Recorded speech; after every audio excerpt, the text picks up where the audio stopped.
अस्सलाम वालेकुम जी, आपका होस्ट सईद अहमद अली जाद आपकी खिदमत है। हमारा यूट्यूब और फेसबुक चैनल जो है पाकिस्तान दिख रहे हैं। लाखों करोड़ों दुरूद हसब हमद मुस्तफ़ा सल्लल्लाहु अलैहि वसल्लम और आले मोहम्मद पर। डेफिनेटली आज का मेरा व्लॉग में वीडियो के अंदर जितने भी खबरें होंगी बड़ी एक्सक्लूसिव हैं, तो आपसे रिक्वेस्ट है कि काइंडली चैनल को अगर आप देख रहे हैं तो सब्सक्राइब कर लें, लाइक कर लें, दोस्तों के साथ शेयर कर लें। सबसे पहले जी, तहरीक इंसाफ के लिए जो ये लोग बात करते हैं ना, शायद अपनी कुछ बात को कि जी हम जो तज़िया दे रहे हैं बड़ा ज़बरदस्त दे रहे हैं। मैं ये बात बता दूं, सिर्फ आपको एक ख्वाब दिखाया जा रहा है कि तहरीक इंसाफ की मुश्किलात आसान हो गई हैं।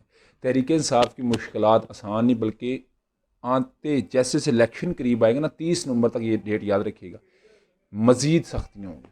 और इन मज़ीद सख्तियों की वजह यह है कि तहरीक इंसाफ के लोग, जिसे पंजाबी में खदेड़ कतन, भाग जाएँ, बिल्कुल जो है मंजर से सॉरी गायब हो जाएं, क्योंकि ये वक्त की ज़रूरत है। सनम जावेद साहिबा 5वीं बार उनकी ज़मानत होती है, तो 5वीं बार गिरफ्तारी होती है। कोर्ट लखपत में उनकी रोबकार आती है कि जी वो आएँ और छुड़वा रहे। जैसी वो पहुँचती है तो लिटल रोड की जो पुलिस है वो पहुँच जाती है।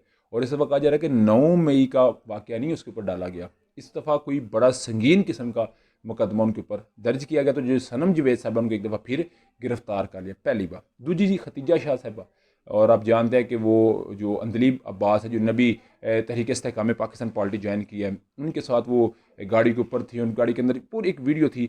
तो उस हतीजा शाह को आज बाकायदा तौर के ऊपर जो है एक उनकी भी ज़मानत है, क्योंकि आप जानते हैं ट्वीट का मामला था, एंड पे रह गया था, बड़ा कोई उन्होंने खतरनाक किस्म का ट्वीट कर दिया था, जिस ट्वीट के बाद जो है सिचुएशन बदली हुई थी। तो उस केस के अंदर भी जो खतीजा शाह साहब है, आज उनकी ज़मानत है। मुझे नहीं लग रहा कि उनकी ज़मानत होगी, उनको भी किसी केस में धार लिया जाएगा। ये मेरा एक तजिया, क्योंकि अभी सनम जावेद और खतीजा शाह दोनों का ट्रायल इकट्ठा हुआ था।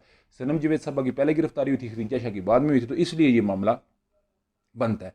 और तीसरा बड़ी खबर जो है वो डेफिनेटली शुएब शाहीन साहब डेफिनेटली तहरीक इंसाफ के बड़े एक मजबूत जो है वो एक कैंडिडेट समझे जाते हैं, और उनकी वकुला टीम का हिस्सा भी है। शेर अफजल मरवत ने इनके ऊपर कुछ इल्ज़ाम लगाए थे, उन इल्ज़ाम को इन्होंने डेफिनेटली डिफेंड किया। फिर कोर कमेटी तहरीक इंसाफ का भी बयान सामने आ गया, मगर शुएब शाहीन साहब एक अपना बयान रखते थे। उसके बाद उनको बाकायदा तौर के ऊपर टीवी पे अनऑफिशियली तौर पे अनाउंस है कि उन्हें बैन कर दे, कि वो टीवी के ऊपर आके किसी भी किस्म का कोई मामला नहीं कर सकते। ये शुएब शाहीन साहब के मतलब आपको मैं खबर दे रहा हूँ। उसके अलावा अगर मैं आपको एक खबर दूँ, तो बड़ी खबर यह है कि तहरीक इंसाफ के चेयरमैन और साबका के जो वज़ीर आज़म है इस्लामी जमहूरियत पाकिस्तान, इमरान अहमद खान साहब, उनके जो सुप्रीम कमांडर हैं, उनके जो मैं समझता हूँ जिनके लिए वो ये दोनों एक दूसरे के लाज़िम मलज़ूम हैं, सदर आरिफ हुसैन अलवी साहब। सदर आरिफ हुसैन अलवी साहब ने जो है अनवारुल्लाह काकड़ साहब को ख़त लिखा। अनवारुल्लाह काकड़ साहब को ख़त में उन्होंने बाकायदा तौर पर ये बात कही कि जनाब वाला,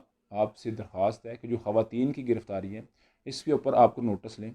इस नोटिस के ऊपर उन्होंने ये भी दरख्वास्त की कि एक साइड उनको छोड़ा जाता है, दूसरी साइड उनकी गिरफ्तारी हो जाती है। तो तहरीक इंसाफ के लिए वो डेफिनेटली उन्होंने कोई सेफ रास्ता मांगा। मैं ये बात बता दूँ, सदर पाकिस्तान ने हाथ लिखा, हाथ लिखने के बाद उज़्बेकिस्तान चले गए, मगर जिस शख्स को ये ना पता हो कि उसका मिलिट्री सेक्रेटरी ने या जिसने भी मैं चले ये तो नहीं कहता, ये जो है उनकी तलबी तो हुई थी डेफिनेटली, या उनका जो प्रिंसिपल सेक्रेटरी था, उन्होंने बकाया तौर के ऊपर वो सिग्नेचर किए, उसके बाद मामला और हो गया। तो जो शख्स इस कदर अहल नहीं है, वो क्या उसके अनवाला काकर साहब जवाब देंगे, ये डेफिनेटली एक बड़ा सवाल बनता है। मगर अभी तक का वाला तब तक की बेट थी। वीडियो पसंद आए तो चैनल को लाइक सब्सक्राइब अपने दोस्तों शेयर कर लीजिए। नेक्स्ट वीडियो तक के लिए होस्ट को जदी अल्लाह का हम।